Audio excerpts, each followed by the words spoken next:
S&P 500 record rally shows cracks as most stocks are left out.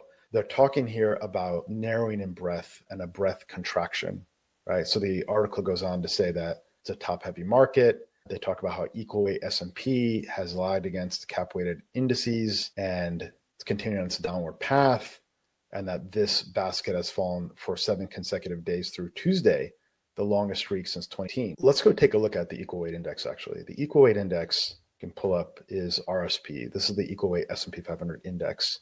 If you see what happened here is after the Trump win, you had a massive gap up where that category lifted off. And again, this category includes names like financials and regional banks and insurance companies and industrials and material stocks, essentially a lot of names that had lagged the Max 7 category. And then it gave back, it had another pump here, and now it's almost back to where it was immediately the day after the election, right? Again, so one of the lessons is don't chase. The other key point, though, here is that this is in a steady uptrend. In fact, I won't be surprised to see that this downtrend they talk about in the article end, and that could end maybe tomorrow, let's say, or early next week. We'll see.